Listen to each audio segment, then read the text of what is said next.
This Week in Virology, the podcast about viruses, the kind that make you sick.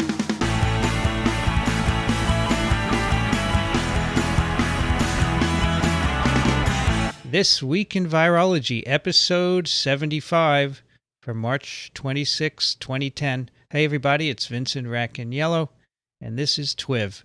And joining me today to talk about viruses is Alan Dove from Western MA. Hey, Alan. Good afternoon. You know, last time I was just thinking, do you know that you're in the cradle of American history there? Yes, I do. You often think of it? Yeah, well, not often, but it certainly comes up. It was the first state ever, right? Or it was where the people landed initially, correct? Depending on which version you're reading, yeah, it's certainly an early entrant. I mean, Delaware gets credit as the first state because they signed the paperwork first. But Plymouth Rock is in Massachusetts, right? Yeah. That's good. You're there. That's great. Yes.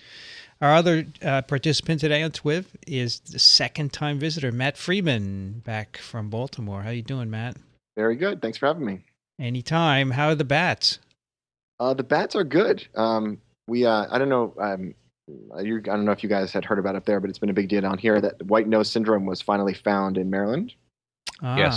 So that's been this fungus that's been killing bats all up in the Northeast around New York and everything up north of us. And so it's been the worry that is that it's been slowly spreading south, and it was finally found in Maryland a couple weeks ago. So we're hopefully getting samples from a bunch of white nose positive bats to compare their virome and bacterium microbiome between our samples from last year and the new samples. So it's getting interesting. In your railroad tunnel where you collect bats, do you know if the white nose is there or not? We don't. It was actually right around the time after the big blizzard, and everything flooded, so they couldn't get to the site. So hopefully it's either this week or next week. They're supposed to go up there and look. And I'm in good contact now with the health department, and they're the ones in charge of all of this stuff. So we should be hopefully getting samples soon, but it'll be interesting to see. So do we know what causes white nose? It's thought to be a fungus, right? Well, we don't really know what causes it. We don't know whether no one really knows whether the fungus is the cause or the effect. I see. One idea is that the fungus is actually what's killing them, and it infects their snouts and their noses and their wings and everything that basically isn't covered in fur. And maybe that's what's killing them, waking them up out of their hibernation and making them go out to look for food, and then there's no food, so they die in the winter. And the other idea is that there's another pathogen that's weakening their immune response, which makes them susceptible to the fungus. And the combination of the two is really what's doing it. So what you need is an experimental bat colony that you can treat with white nose fungus or not. See if that kills them. That would be great. Do you have a basement or a loft where you're offering? No, just saying. So you're going to do this with bats that you will be collecting, not ones that you've already collected, right? Right. So we're actually not allowed to take, individual animals. We can take samples. We're basically doing fecal samples and by oral swabs. But since white nose is killing the bats, the health department says that if they find bats that are obviously sick, they're going to euthanize them for further study. So hopefully we'll be able to get some of the reasonably freshly deceased individuals. So we'll see. And then the idea would be to sequence, DNA from samples from these bats. Right, exactly. So we'll do. We're getting ready to do my collaborators. I'm not the one doing the bat harvesting, but Ed Gates in Western Maryland is getting ready. I think in next month he starts to do his sampling for the project for the year, and so he'll be out collecting samples, and we'll get fecal samples, and we'll get oral swabs, and we'll isolate DNA and RNA, and so we'll look for all the DNA, all the RNA viruses, and we're going to do a bacterial sampling sequencing this year to look at the microbiome, which everyone's interested in now, to really kind of to see what was there, and then with the white nose, maybe we'll actually turn something up that's interesting between the positive and the negative bats. And you're obviously screening for all known viruses, are you also doing sort of an open-ended search, sequencing everything that's there? Right. So we do. It's exactly right. We do a big 454 sequencing run on the bats. So we look for everything that's there, and then we this is actually all the analysis is being done by Eric Donaldson, who you guys talked to before about it, at University of North Carolina. And so Eric is basically blasting all of the sequences against everything in the database, and looking for hits. What we're actually finding is kind of interesting. It's that at the sequence at the base pair level, there's a lot of variation. But if you translate our contigs, you actually start finding hits. So things that we didn't think were hits are actually variants of viruses that are in the database. So there's a lot of variation there, which is turning out to be really neat. And the idea is, can we find things that are only bat specific, things that are only human specific, and then things that are potentially jumping in that intermediate stage where there's variation that allows them to jump between the two species. Yeah, cool. I don't know if you were on the TWiV with Matt before, Alan. Were you not? Probably not, because it sounds like you didn't remember it. But Matt talked about the whole project. Or maybe yeah, I do remember bits of the show. To some extent, I was cueing him a little bit to provide a little background. Oh, okay, sorry. But last time you said you had identified some coronaviruses and a lot of insect viruses, which is not surprising since bats eat a lot of those. Exactly. Anything other coming up since then? We have a couple pieces of we have pieces of a lot of things. And so we're now working on figuring out what those are. So I don't want to ruin Eric's story yet. But sure. Eric said he'd come on the show when he's ready to talk about it. So we'll look forward to that. Definitely have him on. I heard other people are doing this, as you probably know. Yeah. And someone told me the other day that they're finding enteroviruses in bats. I don't know if we found any enteroviruses. I'll have to look at the list. I'm a little surprised at that, actually. Well, maybe I shouldn't be. But that's of interest to us because that's what we work on. Right. So we'll look at that with interest as it develops. Well, that's the story, right? If there's the viruses, find a way. Isn't that the always way it works? We're always surprised because we think we have limited ways of thinking about it, right? No, they're much smarter than us. Much smarter, absolutely. This is because they don't have big brains. Well, and so little is known about what all is in bats. I mean, we shouldn't really be surprised about anything that we find in there, right? Well, sure. Yeah. But I mean, I bet if you did the same thing on any species of organism in the wild, you would find things that you would never think were there. Sure. Yeah. You just now have the tools to be able to do that kind of thing.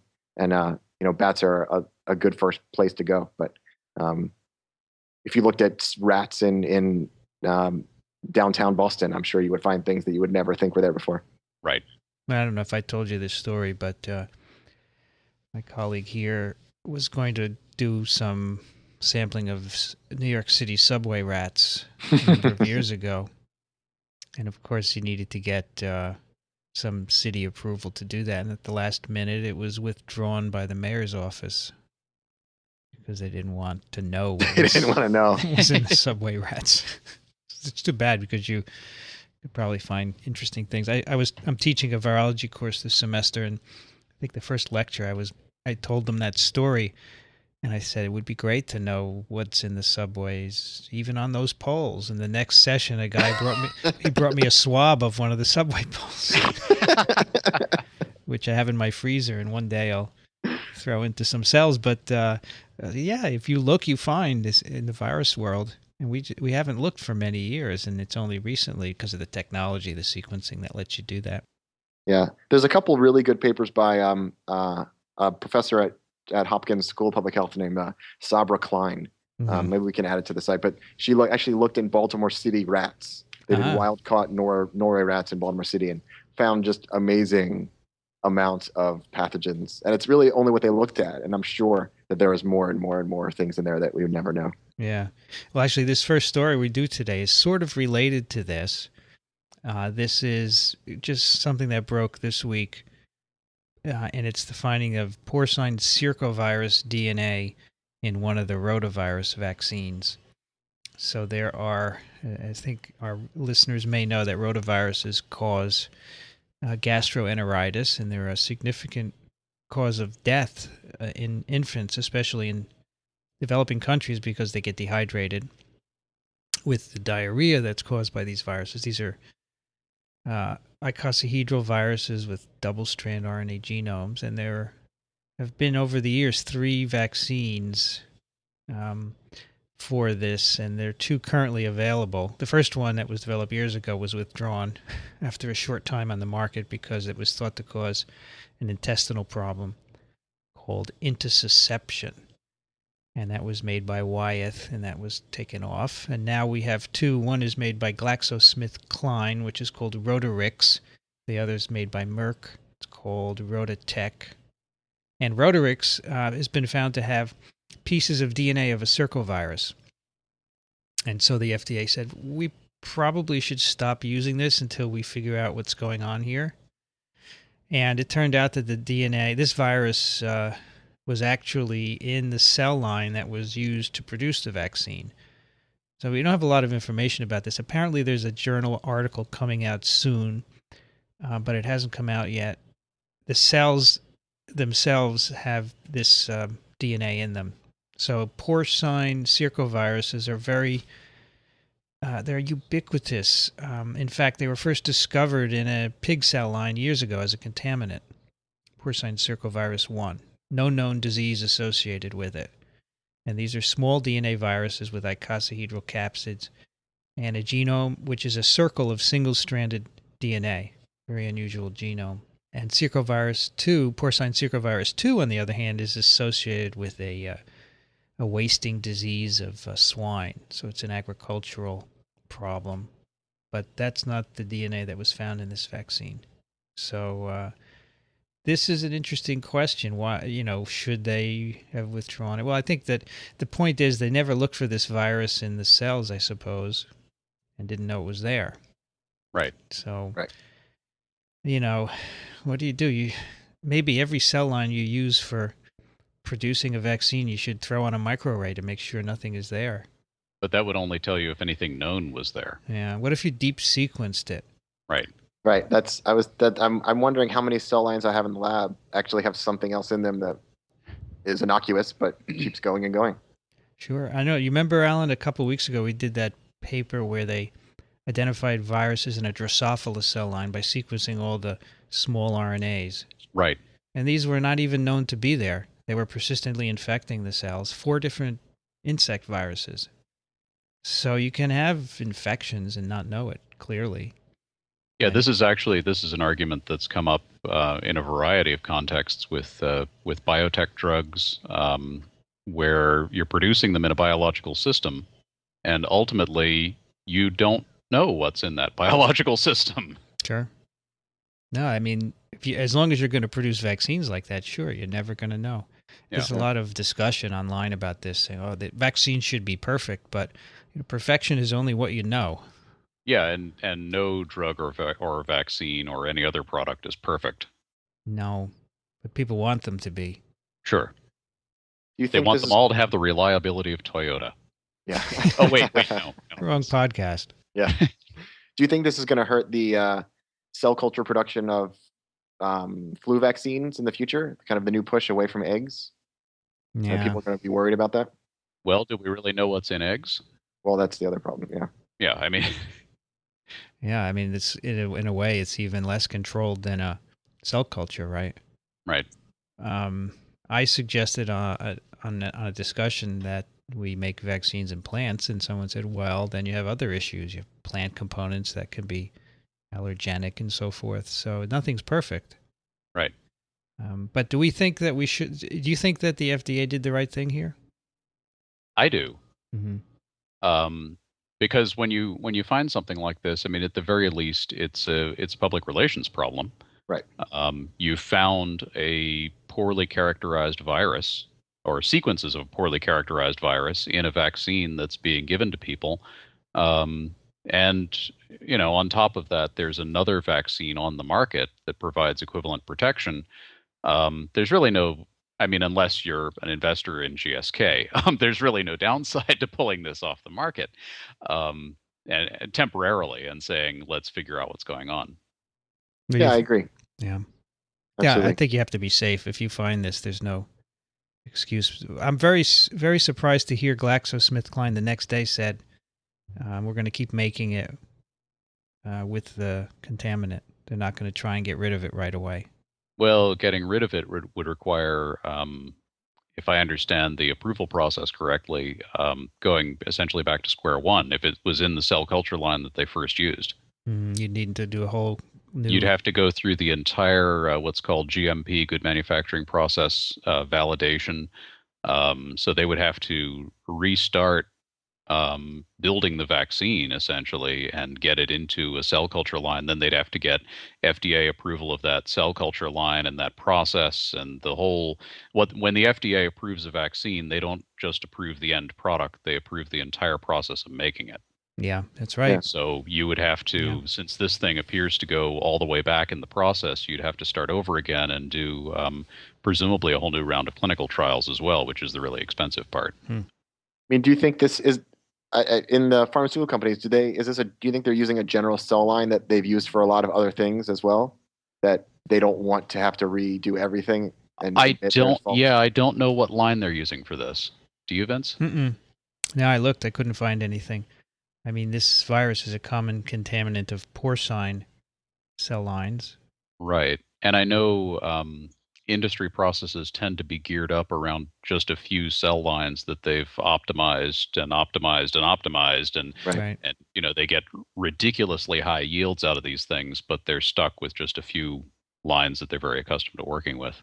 Do you think other companies are using that same cell line too for other things? It's entirely possible. Completely unrelated, but different clones. Well, Merck's vaccine doesn't have this contaminant, so they're either using a totally different cell line or a clone that's not contaminated.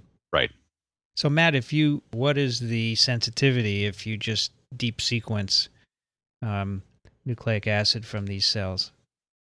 You mean you get very deep? I mean, from a single run, you can have a million bases. So you can get very deep. I mean, we have hits where we have one 50 base pair read that hits to some virus in the database. So and if it's there, I think you can find it. You have to know what you're looking for, I guess. So you could get 50 base pairs out of 1 million.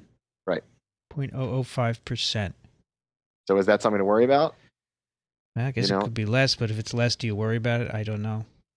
It's a good question. You seen them ever make hot dogs? It's one of those questions. What do you, do you want to know what's in it? Yeah. Well, this is an interesting question. Even if there were DNA, how much would matter, and could it ever infect you? Who knows? Is it helping? Maybe it's helping the vaccine too. Who knows? Yeah, maybe it stimulates innate immunity, right? Sure. Right. It's an adjuvant, a natural adjuvant. Well, I think it's not a bad idea to take any cell line that you use for production and do the deep sequence, make sure, and every possible thing you can do, serology, sequencing, and then say these are clean and you have to use these for production. Sure. You think that would ever happen in the U.S. pharmaceutical industry? It certainly would if the FDA told them to do it. Mm-hmm. And in fact, it may, to some extent, this already happens. Companies are very, very paranoid about the quality of their cell lines, and they go to considerable lengths to make sure that they're still breeding true and do all the quality controls. Because of course, if anything does happen, if any damages actually do occur from this thing, there's going to be massive amounts of litigation. Sure.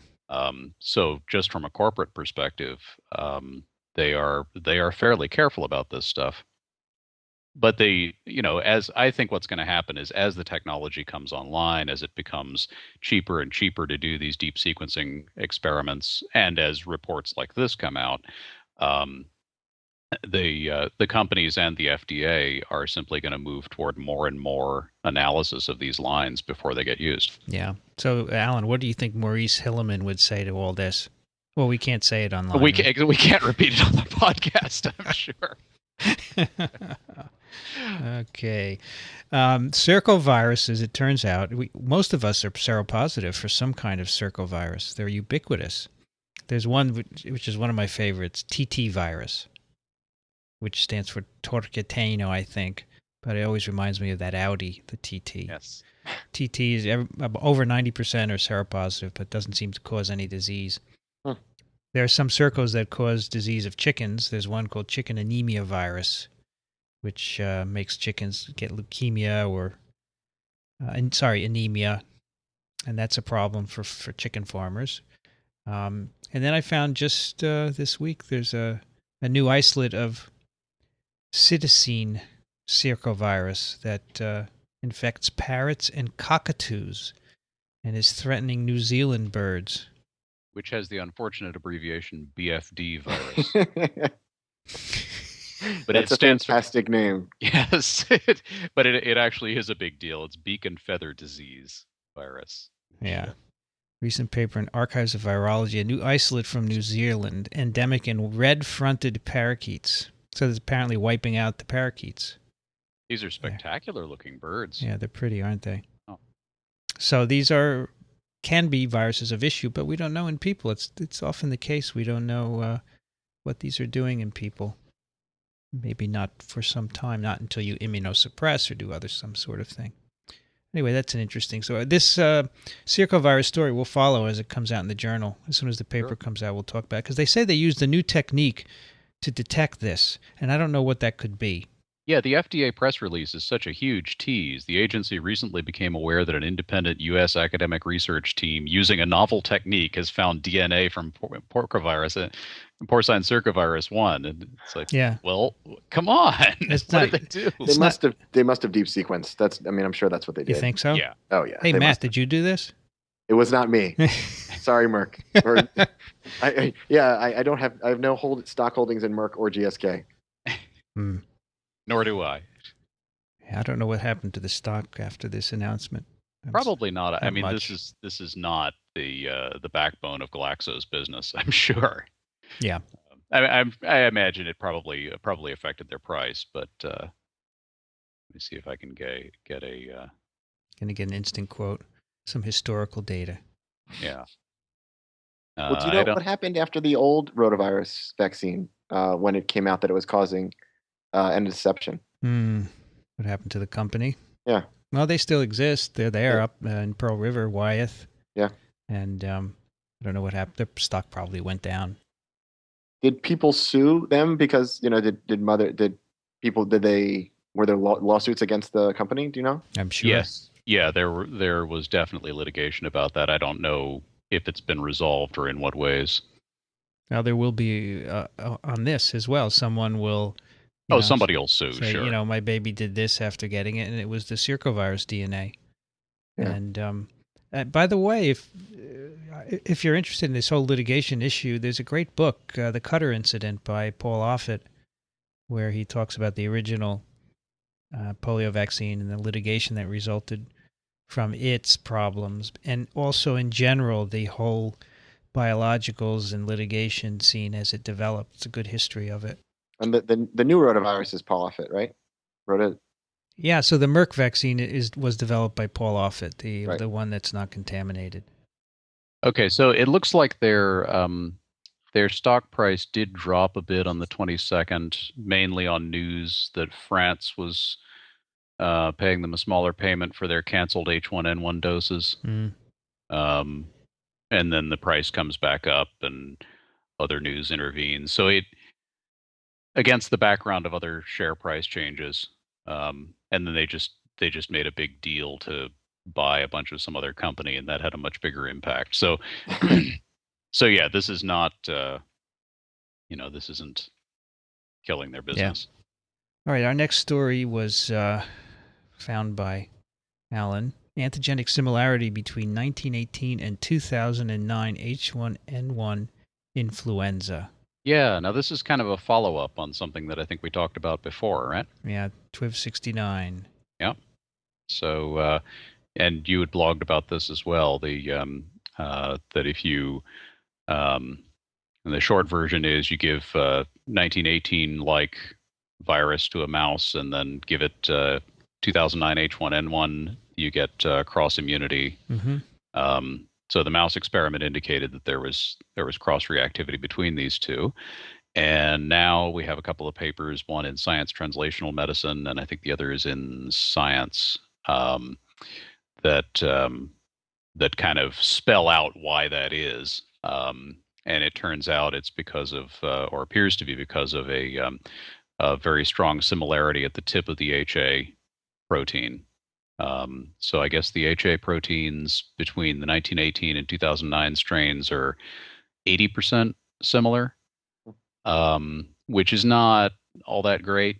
But then if you look just at the at a region at the tip of the hemagglutinin protein, that's involved in binding to the cells, that has 95% efficiency, or efficient similarity in the amino acid sequence.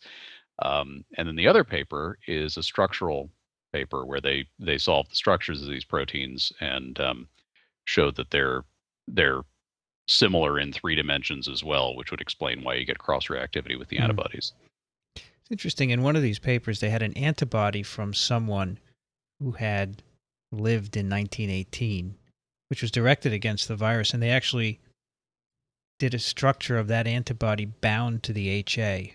Right. Right. So what was that, a monoclonal or what? I think it's just a serum antibody. Let's see. Then I guess you don't need very much to do this kind of structural work. No, you would need a lot. Yeah, they must have cloned it. Yeah, they must have cloned it and made a monoclonal. Yeah. Okay. So because this is X-ray, this is not NMR, right? Yeah. Yeah, so they must have made a monoclonal of it, and I don't have the paper right in front of me at the moment, which I should, but yeah, the paper doesn't have. Well, there's supplementary data somewhere else. It's never with the paper anymore, so. Right. I don't know. I was interested to know how they did that, but I guess they cloned it because you would probably need quite a bit to do this. Right, and I seem to have forgotten my password for Science Online, so I'll sort that out later. Yeah, the antigenic sites are very similar, so that confirms, I guess, in a human system what had been suggested from the mouse experiments. Right. And they also have some interesting results about the sugars. I didn't quite get it because I don't have access to translational science or science translational medicine, but they find that there are sugars on this tip of the HA. There's some sugar residues in the seasonal H1 strains, but they're absent from the 1918 and the 2009 virus. Right. Right. And that plays a role in whether antibodies can bind to that or not. So that was quite interesting as well. Yeah. But I liked this quote here that I think you typed in. Evolution does not necessarily bring new things. It sometimes brings things back. Right. One of the investigators on one of these papers said that in a press release. So people may wonder why the 2009 is so similar to 1918, and that's because it was in pigs. Right. From 1918 to whenever it reassorted. And people believe that in pigs that the viruses don't evolve very much, right? Right. So it's not like you're evolving and then going back. So that's what's implied by his quote, right? Yeah, his quote's a little, in this case, it's maybe a little bit misapplied. But this virus has just been there and it doesn't change much. And that's an interesting point, actually. So let's take the H3N2 that just finished circulating since 1968, right? It now seems to be gone. That's in pigs. So maybe in 40 years it'll come back out of pigs and nobody will be immune to it anymore. Right. It'll cause another pandemic. Unless the vaccine developers are on top of it. As I said, it will cause a number. Yes. Hopefully we're better at this in 40 years than we are now. Well, that's a good point. I mean, the idea is to be really good about surveillance in pigs, right? Right. Or else get rid of all the pigs, which, that doesn't work. Sorry. No. Because it'll go into some other animal. Although pigs seems, the pigs being slaughtered every 6 months, that really limits the selection, right? And that's probably why you have this antigenic stasis. That's what everyone calls it. I'm not sure that that's right, but. Right. But if you get rid of all the pigs, I mean, where are you going to get all that meat from? Yes. So there is a significant protein supply in pig, right? Yeah. And they are one of the most efficient forms of meat to produce. Is that right? Yeah. Yeah, they are better than much better than cattle or many other species at converting feed into meat. Hmm. But they produce an amazing amount of waste, though. They That's the do other. produce massive quantities of waste that is particularly noxious. Yes. But pigs and chickens are, in terms of turning food into meat, they're quite good. And it turns out there are some ways in modifying both the feed and the pigs that you can reduce some of the pollutants in the waste. But yes, there are issues. Well, I think if we keep an eye on the viruses in them, it would probably help because we have some surveillance gaps, as you know, with this particular reassortant, and if we can fill that in, it might help. Right. But as you guys know, it's always difficult to predict, especially of the future. Yes. So what do you think about the lack of selection in pigs against this virus? Do you think that's actually real? Has that been really proven? I mean, I know that there's been the findings of it, but how could that possibly work that there really is no selection for any pathogen in any organism? Well, that's the observation, right? You look at all the isolates since 1918, 1930, the 40s, all the way to the present swine viruses. The H1s are very, very similar. They all cross-react. Yeah, they're very. Right? You wouldn't say that there's no selection, I guess, just that the virus seems to have optimized its circumstances in pigs. And since pig farming really hasn't changed much, well, I mean, I guess pig farming has changed, but they still, there's still enough similar about it that the virus can continue to live in that environment. I mean, is it just that the pig immune system sees different antigens than what our immune system sees, and that these sites aren't? There's no selective pressure against them. Well, I think it's also that there's such a high turnover rate of pigs that there's always a fresh supply of new hosts. That's true too. Yeah. Yeah, I think the antigens are similar. They've been looked at. The same antibodies will neutralize, pig isolates and others. I asked Adolfo Garcia Sastre this last week, and that's what he said, that the pigs only live a short time, so you don't have multiple infections of the same animal. Maybe he said you have 1 or 2 infections in the lifetime of a pig, and it's apparently not enough to impose antigenic selection. Right. And even in, I guess that lifespan is probably shortened with improved fattening methods, but even going back historically, pigs have been like a 1 year type of thing. So I wonder if in potbelly pigs, which people keep as pets, or these pigs that aren't slaughtered, if there's a different virology, virome spinning around in them. Or wild pigs. Exactly. Actually, has somebody looked at wild pigs? Did we talk about that?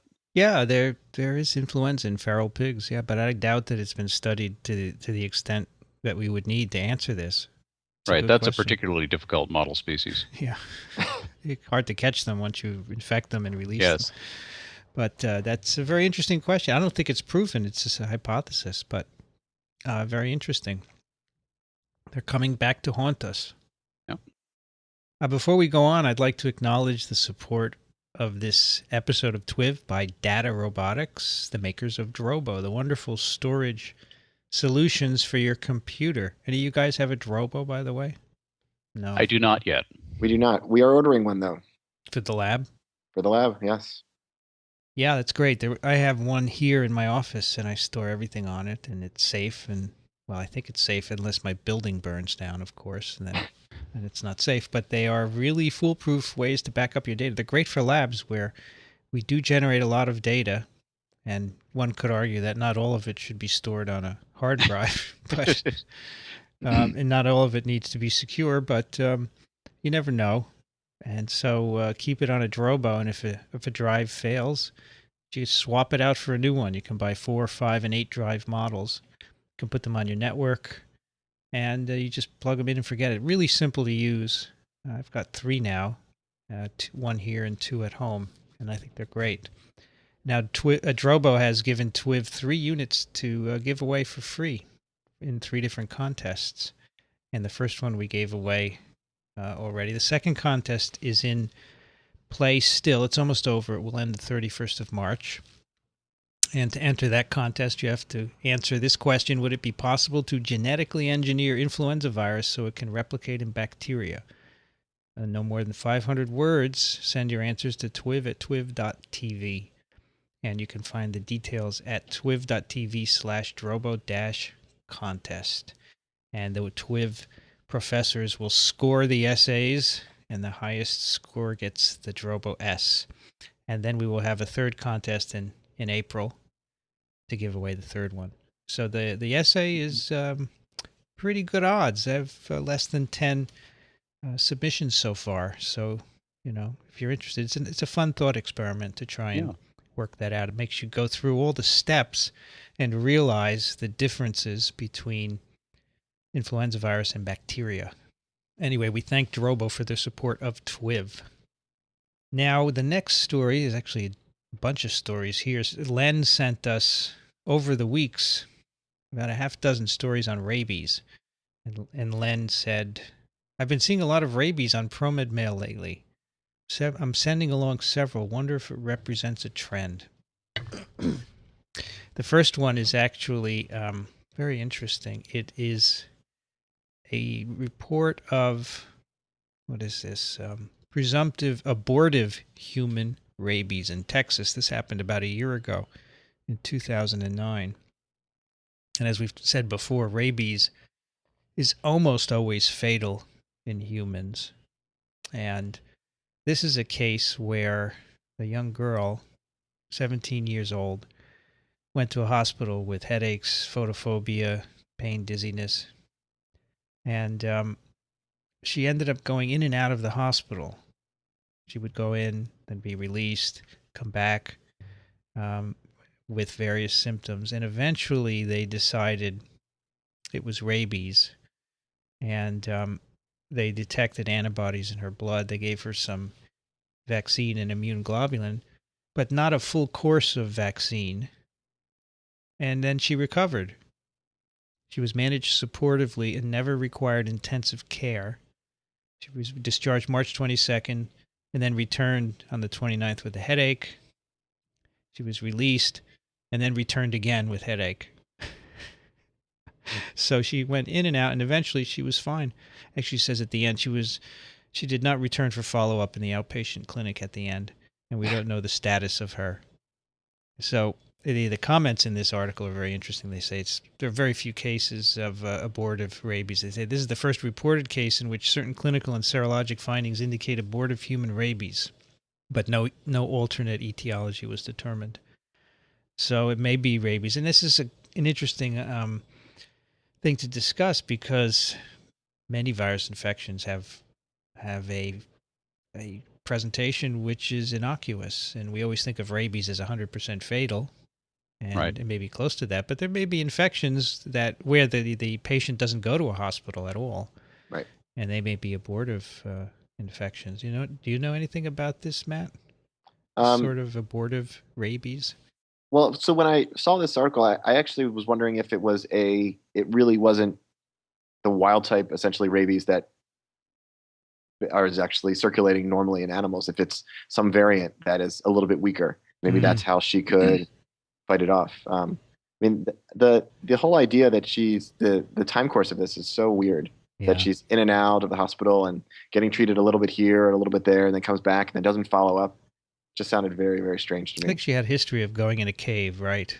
Right. 2 months before, she had entered a cave in Texas and come in contact with flying bats, and several bats hit her body. So that wasn't even, I mean, but in the article it says that wasn't even told until a couple weeks into the whole process after she had symptoms. So you need to get a good history, right? Yes. That's key. But frankly, medical case reports usually go kind of like this. Yeah.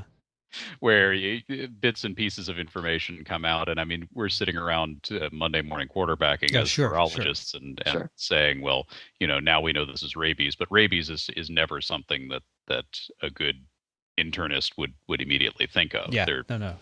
In fact, we have a listener in Camden, New Jersey, who's a emergency room physician, and he's often emailed us. And he says, if someone comes into the ER who's acting weird, you think they're on drugs, basically. Right. You don't suspect rabies. So, in fact, if you hear hoofbeats, you don't look for zebras. Right. So if you're listening, Camden physician, give us your take on this. what you think. We're not criticizing them. It's just an interesting idea that a rabies infection, because she was confirmed, by a variety of laboratory tests as having rabies. So this is different. It would be interesting to have the virus and see, as Matt said, it might be something different, right? Yeah, let's go back to the cave and set up some traps and see what the bats are. Unfortunately, you have to go to Texas, Matt. So I know. So need to get a bigger grant to get that. Well, I asked my wife, who's a clinician, and the idea that the number of people that would have talked to her along this whole time course is staggering. The number of interns and residents and fellows and attendings that would have passed on this history from one to the other to the other is, it's not uncommon for things to be lost, I guess. Yeah. Yes. Which is, again, a problem. But well, for a rare disease, right? Right. Which I think you would say in the U.S. rabies is relatively rare. So yeah, and the presentation of this is not very specific. I mean, photophobia and puking and muscle pain and sure. Yeah. I mean, the virology could be interesting, but we don't have that here. Yes. So right. That's the story. There is another article that Len sent about feline rabies. So New York City, Matt, you had sent me some article a while ago. Now 68 cases of rabies in New York City raccoons so far. In Central Park, pretty much. Mm-hmm. And apparently cats are more susceptible or the most common victim of rabies than any other domestic pet in the U.S. So in New York, the cat, you let your cat out wandering, right? You don't do that with your dog. I don't let my cat out wandering. No. No.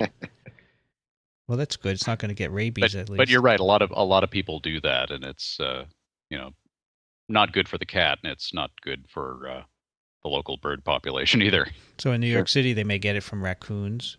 Right. They also say there are feral cat colonies, which are a reservoir for rabies. Even though we're trying to immunize, wild animals with baits, there still is a lot of rabies in wild animals. So this is just a notice from New York to keep your cat inside. Don't let it run around Central Park. And be careful of the raccoons in Central Park. Then we had there's another case of rabies. Oh, this is a vaccination change. It's not a big deal. We're going from 5 to 4 doses of vaccine. I don't know why that is, but it's an announcement by the Advisory Committee on Immunization Practices. I guess 4 doses is sufficient. This is post-exposure prophylaxis. So all the ER physicians, it's now 4 doses. We have a case of rabies in Bali. Apparently Indonesia has a lot of rabies. There's now there's actually an outbreak. Rabies deaths since September 2008 surpassing 40. So in many countries you have lots of wild dogs which are rabid. And that's the problem here. One thing I wanted to note from this article, which is scary, if you're planning to go to Indonesia, it basically says visitors to Indonesia, especially Bali, should be aware that the problem of canine rabies is far from controlled, and if bitten, they should make their own arrangements for post-exposure treatment. Don't depend on the ER to get you immunized if you're bitten in Bali. Another report from the Palestinian Authority of a rabid wolf. Apparently a farmer was bitten on the head by a wolf. And the wolf was captured, and according to this article, the head was cut off and sent to the lab and turned out to be positive for rabies. The 15th since beginning of 2010 in the West Bank. So you see there's rabies in many places. And what's the last one? Wildlife rabies in the U.S. This is a bat-dog exposure in Texas. So it's easy for dogs to get it from bats, apparently. So this one says keep your dogs inside. So you got to keep your cats inside and your dogs inside. Well, I think with dogs, you probably just need to keep them on a leash so they don't get into this sort of trouble. Dogs are particularly prone to this because they tend to run up to other animals and either sniff them or bite them. Right. So. Right. And there's a case in Michigan of a person getting rabies from a horse. And so they say horses can have rabies. Watch out for the horses. Yeah, Wow. I'll stay in my lab. I feel very safe with SARS. Stay in your lab, exactly. All right, well, thanks, Len, for those. Oh, we have a movie here of Austin free-tailed bats emerging at dusk. Who put that up, Alan? I put that up yesterday. Yeah. Oh, cool. I don't want to play it because it'll make noise, but is it No, nice? there's this gigantic colony of free-tailed bats that live under this bridge in Austin, and every night the bats come out to feed, and there's this huge plume essentially of bats that just stream out front of this cave. So, and people stand on the edge of the there's viewing platforms set up, and people stand there, and I was looking at it, thinking of all of the viruses that we're pulling out of these bat samples, and these people are standing there essentially being pooped on by these millions of bats flying out of underneath the bridge, and being amazed. I guess we don't really have to worry about too many of these things hopping into humans because they probably are jumping all the time, or not jumping, as the case may be. Well, what do you iguana do about it? Very good. Very good. Very good. Matt, if you want to endear yourself to the people of Austin, just go and sample those bats and tell them what's in it. Right. I'm sure I'll be invited back. I'm sure the Chamber of Commerce would be happy to hear about this. Yeah, write a proposal and see what they say. Yes. We have we're working with other bat biologists now to get samples from around the country, and I don't know if it's in Austin, but there is another one of these kind of another bridge where the bats live underneath, and they fly out every night, and so we're getting samples for there. So it's an interesting problem. I've connected with a couple other bat biologists around the country, and who work on other things other than viruses, either echolocation or other types of bat biology things, and they are reluctant to give me samples because they don't want to know what's in there. And they have to go through a quarantine process anyway. They catch live bats. They wait 6 months. And once the bats can get through that quarantine and be healthy checked off by their vet, then they're okay and they can use them. But if we were to find some random virus or, 10, 50, 100 viruses in there that probably are innocuous to humans, but would their EHS and would their review panel be problematic? So it's unfortunate. We should know what's in animals, right? It's a little like some aviation advice my stepfather used to give his students. He was a flight instructor, and he said, if your engine dies and you're making an emergency landing at night, you descend, slow down, you get down, when you think you're close to the ground, you turn on your landing lights. And if you see something in front of you that would make a good runway, you go ahead and land.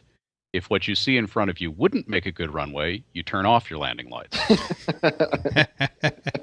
And land anyway, right? Some things you just don't want to know. Yeah, that's right. Right, exactly.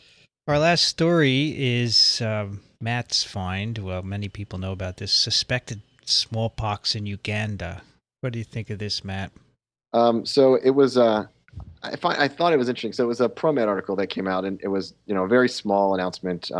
Basically, that this doctor in this village in Uganda had, I think it was 3 cases of what he was calling some pox virus.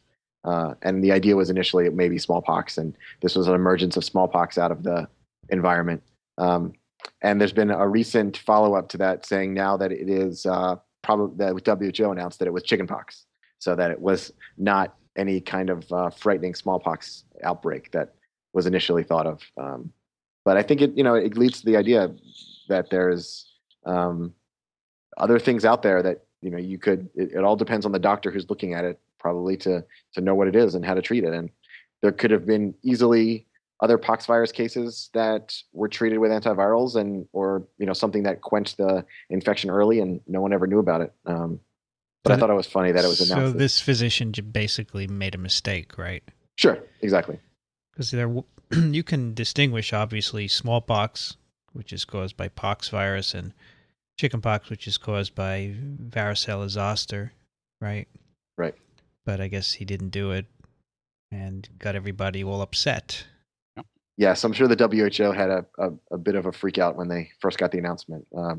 So this spread quite a bit before the correction, right? So do we think that smallpox could reemerge? You think it might be hidden somewhere? I mean, aside from the bioterrorism angle where someone I don't know why they would start it in Uganda, but do you think it might be in the wild somewhere? I don't think you really can't say anything is 100%, you know, killed, right? I mean, I would imagine that in some reservoir somewhere, it's potentially out there. But I think in the case of a virus like that, where we have never found a non-human host for it, the possibility does still remain that there's some either an undisclosed stock somewhere, Sure. or something like permafrost thawing, some body in the permafrost in in Sure. one of the areas of the world that is now thawing out, could come up, and something like that could occur. But I think it's really, really at the outside of likelihood. The bioterrorist scenario is far more likely. Sure. No, absolutely. Or lab accident. I don't know of any permafrost in Uganda, though. No, it's not common there. Clearly, I mean, there a couple, maybe a year ago, 2 years ago, there was a Frieman article saying that there was a woman traveling from China through Russia on a train, and she came down with SARS. And right, and that was not right. That was not right. Yeah. She had some non-specific respiratory infection. But the early announcement, the follow-up was that she did not have SARS and she did not have H5N1. Immediately, that's what the Chinese government said. And you don't. As long as it doesn't spread to anyone else, is it really a public health hazard? Probably not. If she's contained and she gets better, but obviously it was a misdiagnosis from physician. Now, SARS-like illness I could see returning. That's more likely than smallpox. Sure, absolutely. But with news spreading the way it does now, the smallest error is just amplified. You call it the echo chamber effect, right, Alan? Yes. So this is not because 30 years ago you would never have heard of this, right? We all live in a crowded theater now. You have to avoid shouting fire. Yeah, right. That's a good point. Avoid shouting fire. Do you think there could be a pox virus variant out there that is maybe not as lethal as smallpox, but is potentially, fatal to people that could spread from a zoonotic reservoir to humans? I don't see why not. Yeah, sure. The good thing about virology is that when you get questions like that, you could say sure and you'd be right. Yes. Because anything's possible. Right. I would say sure, but let's ask Rich Condon next time he's on, because I don't see why not. There could always be something close, and it just needs the right environment to evolve and take off. And that's why people are fascinated by viruses, right? Because you never know what's going to happen next. Right. Especially as we get more crowded and mess up the environment more. Okay, let's do some emails here. We have an email from Dorian, who says, on the question from a biology student about antiviral gene therapy, T-cell receptor gene transfer has been proposed as a therapy for HIV infection. There was a paper in Nature Medicine in 2008 on this subject. The idea is that by enhancing the T-cell receptor binding, it would be a way to help T-cells recognize viral escape variants. Apparently, a clinical trial has been approved to test this approach at UPenn, I believe.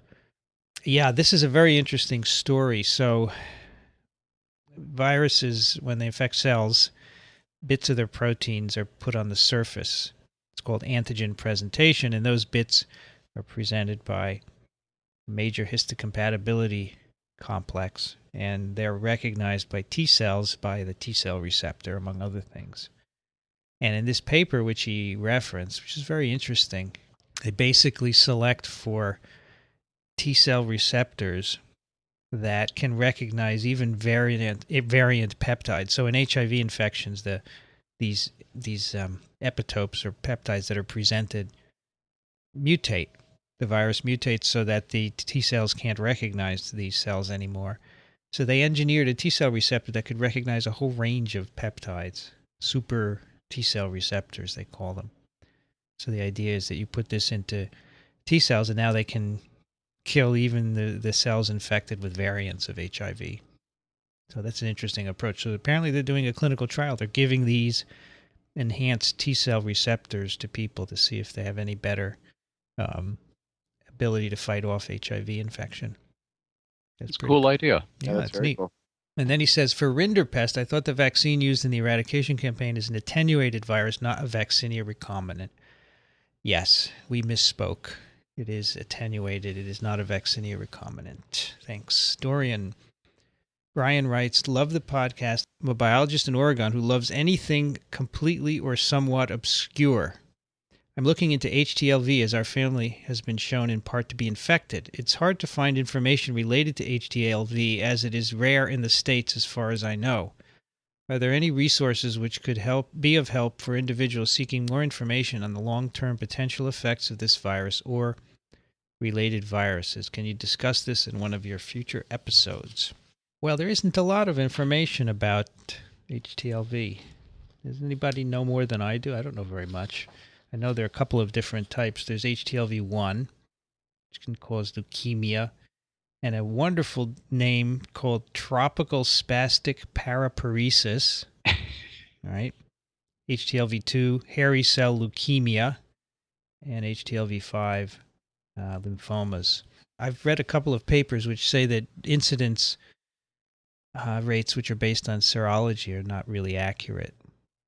So there is HTLV-1 in the U.S. I think it's about 1/10 of the rate of HIV, so it's not insignificant in terms of serology. And it's in quite a few other places as well. Let me see what I got here. So HTLV-1 incidence. It's, high prevalence in drug users. It's especially high in intravenous drug users in New Jersey. And it seems to be increasing prevalence. It's high in Australia, in indigenous populations, Canada, Japan, Iraq, Peru, Colombia, Ecuador, Caribbean, Africa. So it's quite widespread. And sometimes it's as high as 30%. HTLV-2 is less understood, the prevalence. IV drug users in Native Americans, Caribbean, and South American Indian groups. So these are viruses that cause cancers and lymphoproliferative diseases. We will find someone who knows a lot about these and try and get them on the show. I don't know a great deal. But the curing is obviously hard. They're retroviruses, right? No curing. Yeah, I don't think there are any antivirals either. Yeah, that have been developed. And I would probably be right by saying that none of the HIV antivirals work on these because they're very different. But I could be wrong about that. I don't know of any that are licensed for treating this, though. But we'll find someone who knows and get them on the show because it's an interesting virus. Actually, we've had some other people. Here's an article from 2009. The prevalence of HTLV-1 in the general population is unknown. Here are some numbers. Japan, 36%. Haiti, 4%. Africa, 6%. So it's a big range. Let's see. Lara writes, my study partner and I are working on a project required by the French Baccalaureate. We have been following your updates on virology blog, which we find informative. Our project is about genetic mutations in viruses. Our goal is to find out how animal viruses can mutate into human viruses. For that purpose, we have based our research upon the different ways of mutation, such as antigenic, shift, and drift. We used H1N1 as a specific case to demonstrate our thesis. We would like to have more info on how the transformation is done. According to many sources, H1N1 of 2009 is the result of reassortment of many flu A viruses coming from different continents. We were wondering how these viruses collided, having come from different regions of the world. Thank you for your help. Well, if we had an answer, everyone would be very happy because that's the question, right? Nobody knows because it's a reassortment of viruses from pigs all over the place, and also human influenza viruses and avian strains. I don't know. Does anyone know? Be a virus, see the world. That's right. Yeah. Yeah, it seems you can certainly hypothesize that somehow bits and pieces of it get transferred from pigs to humans to ducks to whatever else and travel through various routes that way. But, I'm just kind of talking into my hat here. So here's a paper from Adrian Gibbs from last year. Where did the 2009 swine origin influenza A virus emerge? It's a good summary. So 6 genes are close to triple reassortant viruses from North American pigs. 2 genes are from Eurasian avian-like viruses. 1 gene is from European pigs and others from Asian pigs. And he says the three parents may have been assembled in one place by natural means, such as migrating birds, or unsampled pig herds. The intercontinental live pig trade, together with porous quarantine barriers, generated the reassortment. And There it you could go. be any or all of those. Right. And people flying around. Yeah, people fly around. We transport livestock legally and illegally across various borders, and birds, of course, go across whole continents. Mm-hmm. Next one's from Carl, and he says, "Hello, I recently discovered your excellent podcast. After first discovering TWiV, how could I not subscribe to a podcast called This Week in Parasitism, and have been enjoying some of your older shows?" This is interesting. It got the TWiV first, then TWiV. Yeah. Question occurred to me from TWiV 42, Bats and Ticks, in which you discuss the emergence of an influenza strain that infects dogs, H3N8. It was mentioned that the original outbreak occurred in 2004 in a population of racing greyhounds in Florida, during which several hundred dogs died, but the disease now presents itself as fairly mild in most cases, with the exception being smaller dogs. Since greyhounds are fairly large but seemingly experienced a high rate of mortality, my question is this possibly an instance in which the virus has evolved to a level of reduced lethality in order to avoid killing its host species? What do you think, gentlemen? Do you want to take a crack first, or? Well, what was the time scale of the greyhounds initially dying when they got it, and then becoming feral? Very short time. It was less than a year. Seems a little quick, but then again, it is a flu virus. Yeah, I think. I mean, the isn't one of the general ideas is that as a virus spreads faster and faster, or to more and more people, it's going to get weaker and weaker, not more lethal. So it doesn't really care about killing people; it just cares about spreading.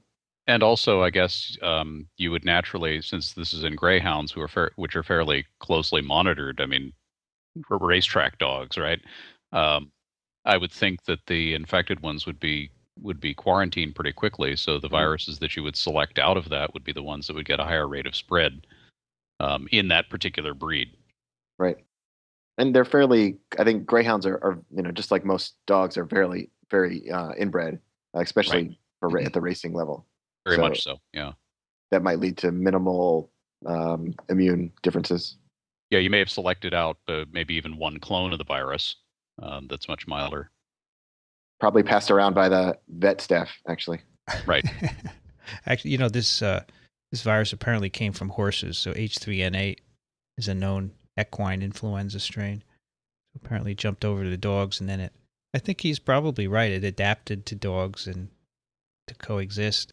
And specifically greyhounds, which could explain why smaller dogs still have a higher level of death from Now, it could be that these greyhounds being monitored carefully, that was where they picked it up, and maybe it was just an odd, unusual occurrence that it was highly pathogenic, and now in all other dogs it's not. Right. I found a paper where this is an interesting paper from Japan, where they put infected horses and dogs together in stalls for 15 days. And they... There's a joke in there somewhere. I'm waiting. I'm working on it. So the horses had H3N8, which was the equine strain. So when they go into dogs, they change, obviously. And they said the dogs, got infected. They didn't get terribly ill, and there weren't many changes, So maybe the virus hadn't adapted yet. Right. Or maybe the usual pattern is for it to not be very virulent in dogs, and that greyhound was an odd occurrence. So I think his idea is very good. But there's no experimental proof of it yet. That's the bottom line. Not a lot of work being done on this. Right. I'd like to see the BL3 containment facility for a horse and a dog stall. Isn't that funny? Yeah. That's great. 15 days. Ilya writes, here's one for you, Matt. It's the last email. My name is Ilya, and I'm working on my first level PhD work on Hep B surface antigen negative Hep B in Chumakov's Institute of Polio in Russia. Now, Chumakov was the father of Soviet virology, and this institute is named after him. And his son, Konstantin, is at the FDA here in Washington, working on viruses also. So I think that's pretty cool. I've listened to all TWiV episodes and enjoyed every single one of them. I came to a virology lab after medical academy, and I feel some lack of knowledge in cell biology and general virology. Lots of reading, and your podcast really helped me to catch up. Your advices are useful, links you post are informative, and the feeling that there are experienced people devoted to spreading knowledge about viruses is inspiring. In TWiV 65, you were talking to Matt Frieman about SARS, and I've just been reading about it. I was surprised that only respiratory symptoms were mentioned in the CDC's clinical and reporting criteria for SARS. If the receptor for SARS coronavirus is angiotensin converting factor 2, are there any symptoms of ACE2 blocking, such as arterial hypertension? Renin angiotensin system is crucial for maintaining blood pressure, and I guess that when virus attacks one of its components, something wrong should happen. That's one of the great things about virus research. Maybe sometimes we will be able to use knowledge about viruses that make us sick to cure internal diseases like hypertension or diabetes. Thanks for the work. P.S. Your picks of the week are great. I use Zotero, picked by Alan, for my work, and have just started reading Selfish Gene. I'll dare to recommend you The Hunt for a Killer Virus by Baruch Blumberg, a great story by a great storyteller. Anybody read that? No. I'll have to check it out. Sounds good. Yeah. He's the guy who identified Hep B virus, right? Oh. So what do you think about his corona question? So it's actually a really interesting question. So there really aren't. I guess the background on this is that SARS needs the ACE2. The receptor for SARS is ACE2. SARS only the primary infectable cell for SARS is the ciliated epithelial cell in the lung, which expresses high levels of ACE2. But ACE2 wasn't even thought to really be in the lung up until SARS hit, when they found it there. It was originally thought to be in the heart as one of the major places which controls blood pressure. And ACE2 is part of this, as he says, this renin angiotensin system, which controls or is crucial for controlling blood pressure in the body. So the data on this is interesting because there's a paper in 2005 by Joseph Penninger where he takes only the spike protein from SARS, which is the part of the virus that recognizes the receptor ACE2, and if he gives that to a mouse, that purified protein to a mouse, it will affect the ACE2 molecule, and it actually leads to internalization of ACE2. And that ACE2 is involved in, as well as blood pressure control, it leads to repair of damaged cells in the lung. So you actually get damage just by the spike protein. The follow-ups, so that there's some issues with the paper, but basically the idea is that spike alone can cause this effect on ACE2. There really is no known effect on blood pressure by SARS. There was one follow-up paper a couple years later by Joseph Penninger as well, saying that if you did it in an virus infection, he could see effects on blood pressure, but that was never really noted in the human cases. And it's not something that we've ever been able to really follow in mice doing these types of infections. But the model system that we have to study SARS in mice is really, you can't really test these things the way that would be really nice to be able to figure out. So yes, it would be, I think the short answer is there is really no, you would expect there to be effect on blood pressure, but there really isn't. That's been shown in the lab. And there are, we can put the Penninger paper up. It's a really nice paper in Nature Medicine. But the definitive experiments to show that ACE2 or the renin-angiotensin system has an effect on the actually disease caused by SARS is minimal at the moment. That's interesting. I actually would not have expected there to be effects because of the stoichiometry of it. Right. So that's how many ACE2 receptors do you have to hit with something like an ACE inhibitor in order to have an effect? I suspect the binding has to be fairly tight and long, and the number of receptors hit has to be fairly high. Exactly. Yeah. Whereas the virus is just using this opportunistically as a quick way to get into the cell. It's true. It's absolutely true. And in people, the viral load gets very high in has been shown to be very high in people that during the epidemic, while they were infected. And in mice, we get a very high level of infectability in the lungs. If you look for viral antigen or viral RNA after a few days after infection in a mouse, you see that essentially every airway, every epithelial cell is infected, and or it has at least has an antigen for the virus. So there is a pretty high level of infectability, but the idea that the effect on their angiotensin system can go from the lung to the heart, just isn't seen in the mouse model, at least. Well, maybe you need to use a different model. I understand that rabbits are the best model for hypertension studies. Any coronaviruses of rabbits? I don't know. Of course, they would have to hit the same receptor, which probably isn't going to happen. Right. So. Yeah, there's a couple different receptors that different coronaviruses use throughout the even human coronaviruses. There's other ones that use different receptors too. So my wife works on hypertension, and she said the rabbit mimics human hypertension in a variety of ways, the way they respond to drugs and so forth. It's the best model, better than rats, mice, ferrets, guinea pigs, but not better than people. That's interesting. Let's move on to our picks of the week. Let's start with Matt. So I have a couple picks, but I think the one I'm going to go with, there's a website called Bite Size Bio. I don't know if any of you have come across it. It's a nice blog where they have articles about every day or so, a couple articles a day sometimes, where they basically it's skewed toward I would say a grad student and postdoc audience.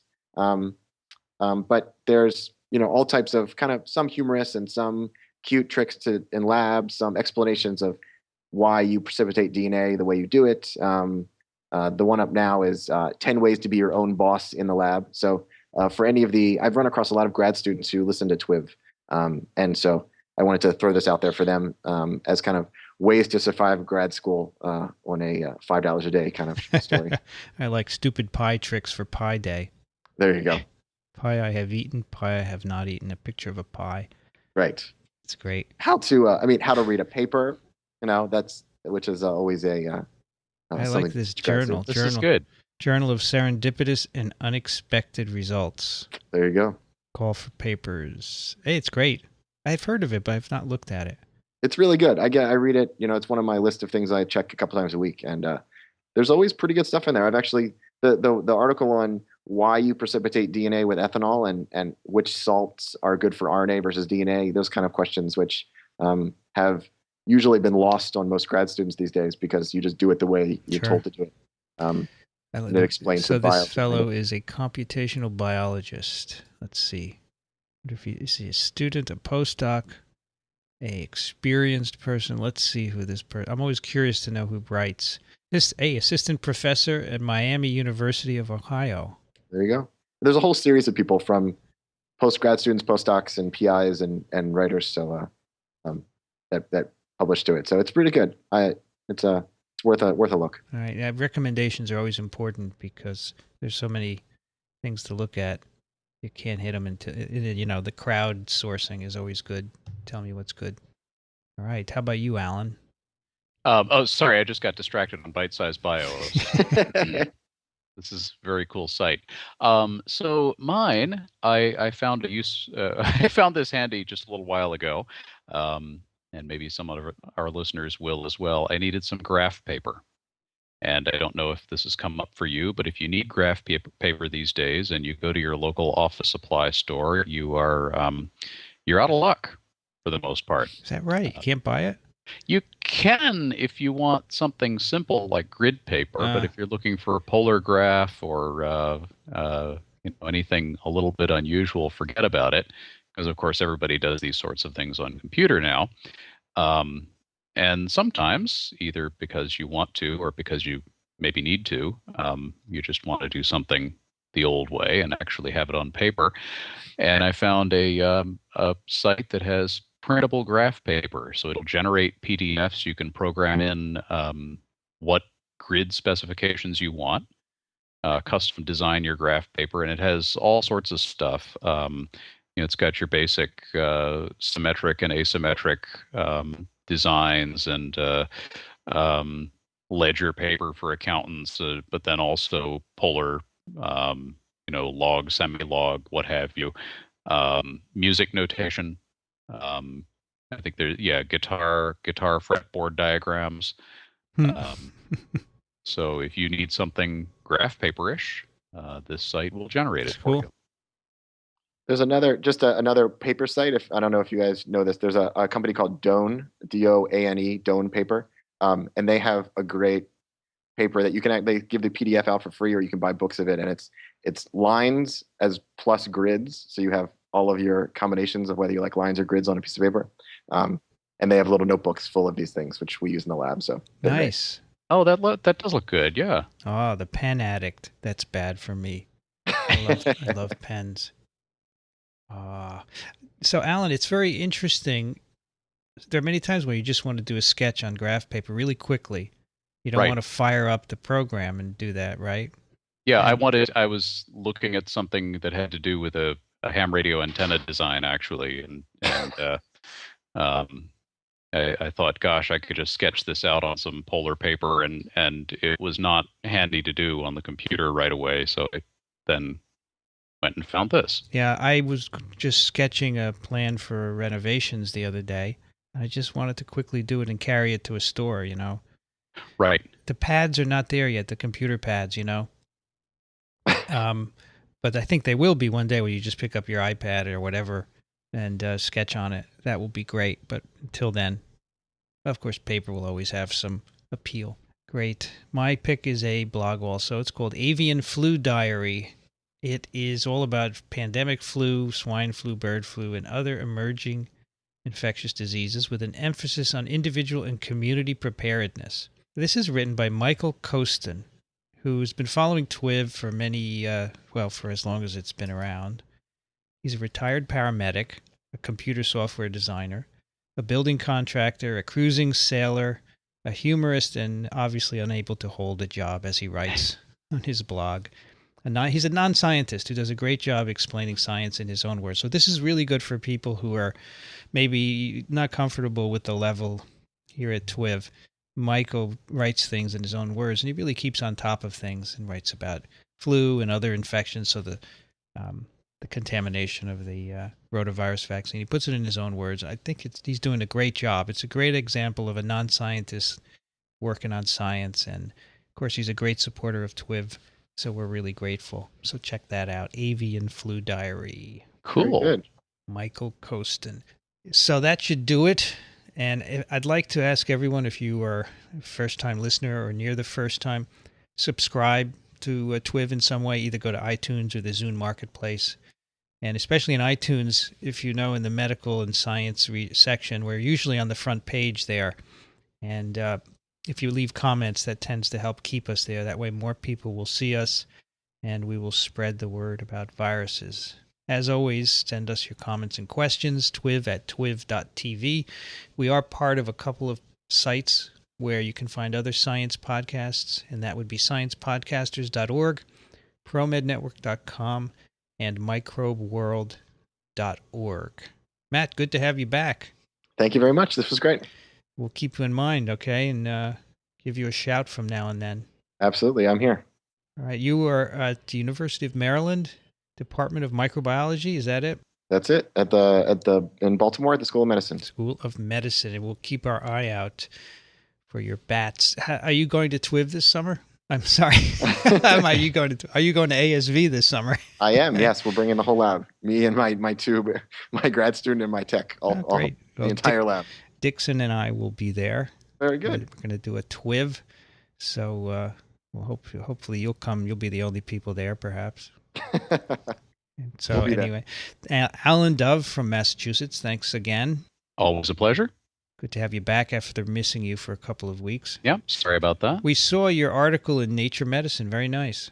Oh, good. Glad you like it. Good job. So you think we should have her on the podcast sometime? Yeah, I'm going to, either you can or I can drop her a line. I was thinking when this thing that she's working on comes out, that would be a good time. Yeah, that'd be fun to do. Since you know her, you could do that. That would be great. Yeah. All right, guys, thanks so much. And you have been listening to This Week in Virology. Thanks for joining us, everyone. We'll be back next week. Another TWiV is viral.